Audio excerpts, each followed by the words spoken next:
Hey guys, it's Ping. Thanks for tuning in today. We're out here at Fox Raceway with a special test. We wanted to go through and try a set of Olin suspension. So we did that today, and we've got a couple of folks from Olin's here. Pete, you didn't want to be called the boss, but head of off-road marketing or management. Yes. Okay.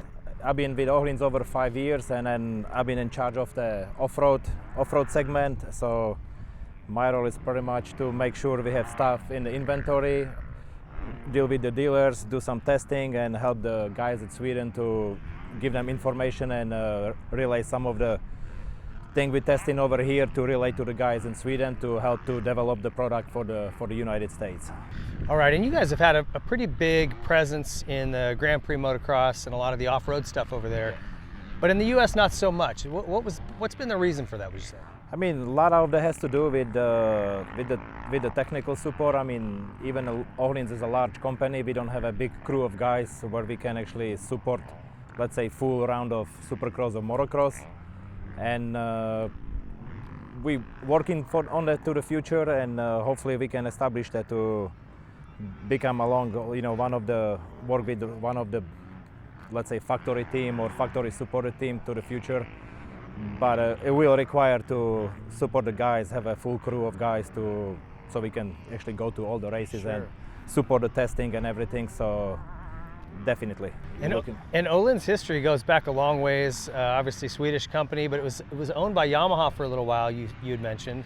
Yes. And it's really got a lot of history. Yes. So Ohlins was established in 1976 by Ken Ohlins in Sweden, and then they partnered up with Yamaha in I think it was early in the 80s, and Yamaha actually owned over 50, I think around 50% of the shares of Ohlins until the late 2000s. I think in 08 or 09, Ken Ohlins finally bought up all the shares from Yamaha, so he was fully owning the company.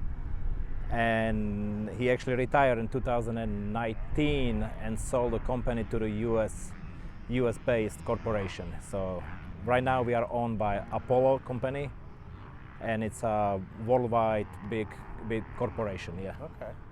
Awesome. And what kind of plans would you like to see for the U.S. market? So for the U.S. market, I definitely like to see for us to grow. And I've been working with Ohlins for a while, and the suspension is really good quality.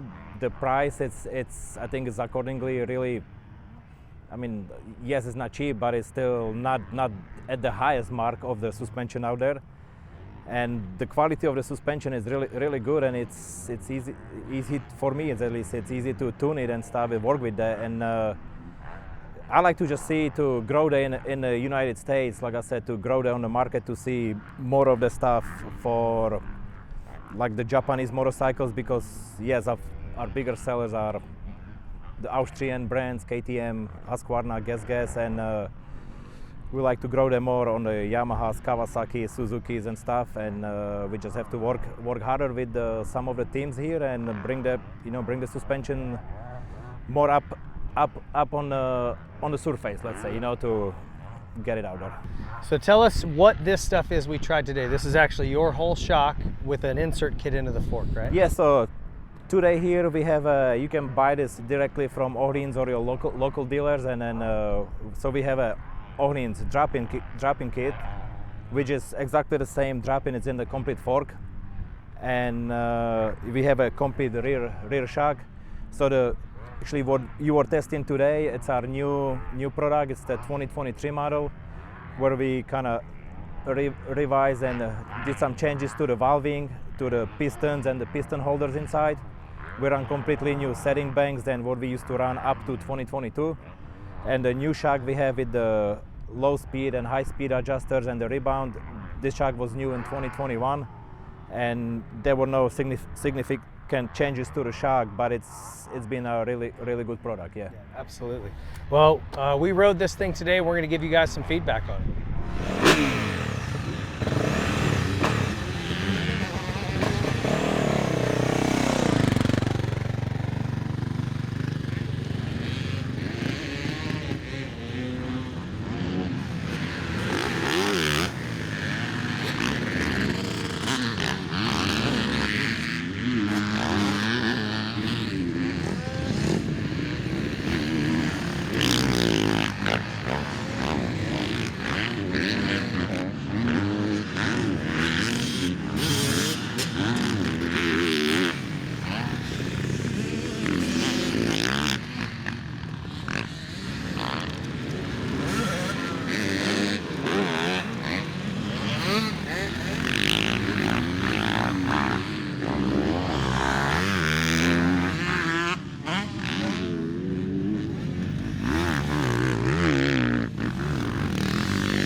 still look like really nice and like smooth on the bike. You know, it's not all jerky around. It's like it's still like fully nice. And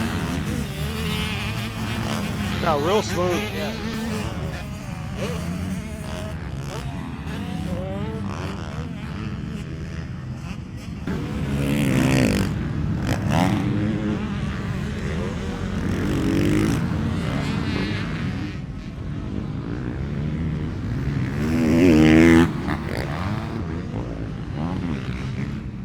Soften in the front a little bit. Just still a little firm, a little tall. Okay. what do you feel on the rebound on the forks? Maybe a touch fast. Yeah. But I'm trying to focus on the balance Yeah. first, and then. But I haven't had a couple times where it kind of springs up, and maybe it's a little bit fast. Okay.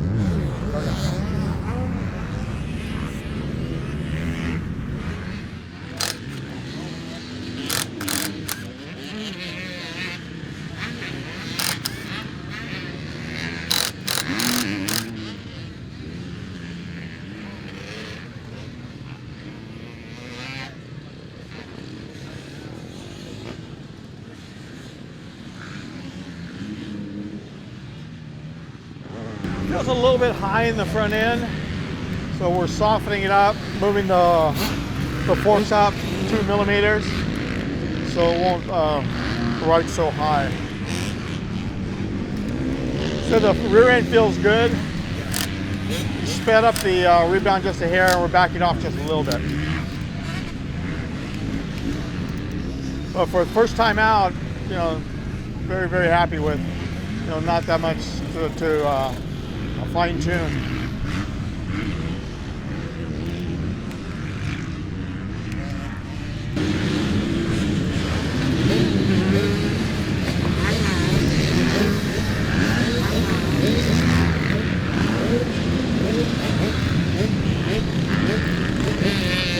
All right, so we are out. One of the other guys from Ohlins that's out here is Rob, and from RD Suspension. He is the dealer in Southern California that I connected with. Like I said, I've been trying to get into some Olin stuff for a while. I tried this years ago and loved it, and it's just been hard to find. So I was stoked to see you out at the track in an Olin's van, and take me through a little bit of what we did today specifically on this. Yeah, basically we're looking at the 23 setup, which has the new valving, new carrier, and needle in it. So it's all new for this year. We're really, really excited about it. Been doing some testing. Haven't done anything on the Yamaha, but this is was a good test for us. The rear shock, with both ends, we opened them up, balanced the bike out to make sure it's more compliant, and as the track gets rougher, I'd like to see it going more compliant with the terrain, and of course control the rebound coming. And if folks want to buy this stuff, you said this is how the shock would come to you. Just get it shipped straight to you. You give them your weight, riding ability, and it's set up and set off. Yeah, we do a little tweaking before it goes out to them, make sure they have the right spring set up for them. We may change a little valving here, a preload on it, to make sure that when they get it, it's set up for them. I always tell them, get a couple hours on it, call me, do a video, meet me at the track, so make sure that they're balanced. Yeah. Awesome. Well, we sure appreciate you coming out, just helping get SAG set up, and I'm not super familiar with these. There's some different adjusters that you know, are different than what I'm used to. So it was nice to get a little in-service on it. And we're gonna keep this stuff for the year and really put some time on it and work with it. So I'm excited to get into more of that. But today we actually did quite a bit of work and got this thing to where I was really happy.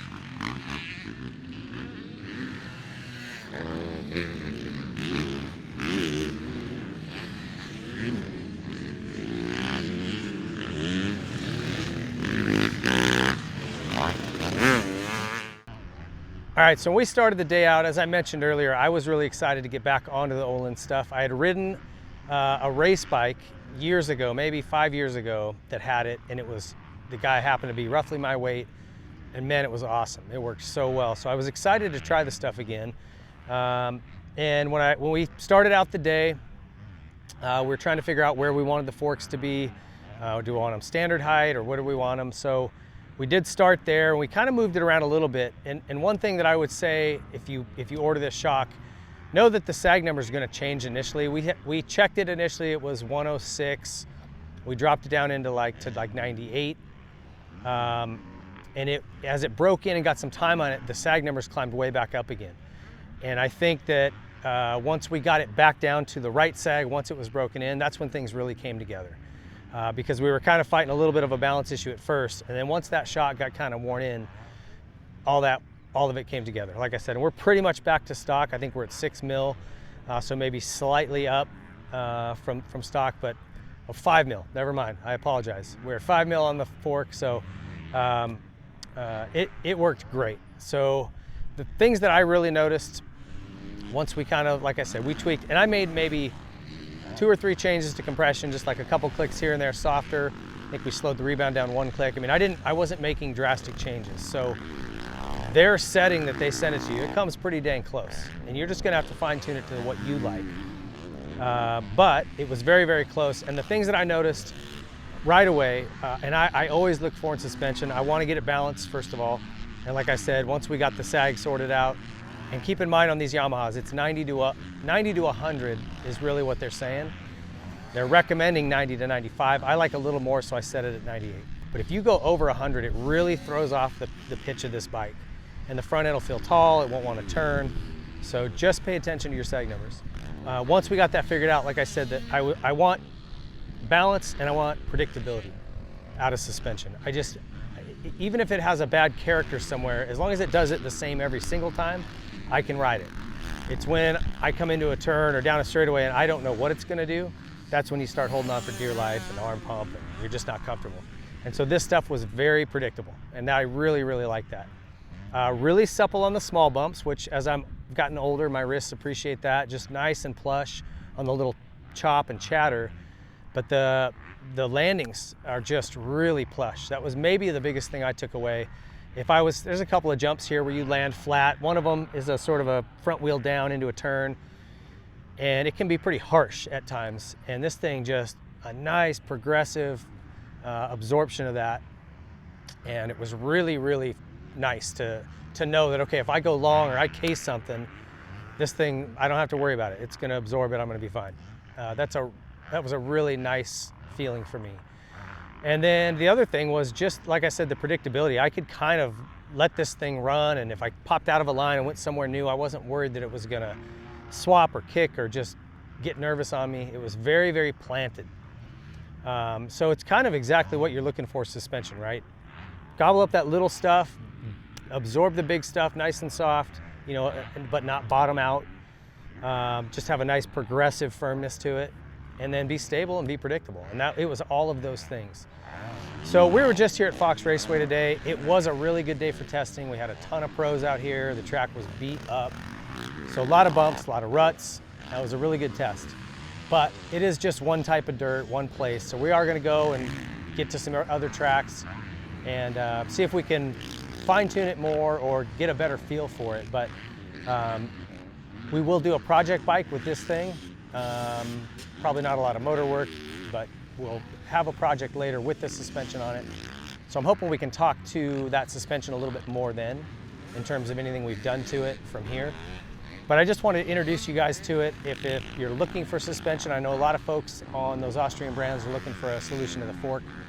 This drop-in kit is great. Works really, really well, and very, very easy. You just drop it right into any fork.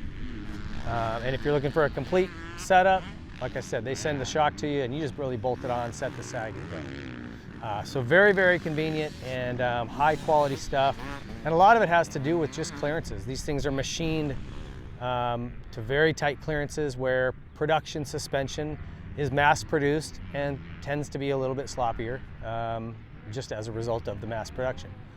So that's really where the quality comes in, and does have an effect on the way the stuff handles and works. So big thank you to Ohlins. We had a blast on this stuff, and we're gonna have more as we continue to work on this bike and build it out. But what a fun day, and what a big step forward for this bike. Not that it handled poorly in stock trim, but you just get a little bit more comfort.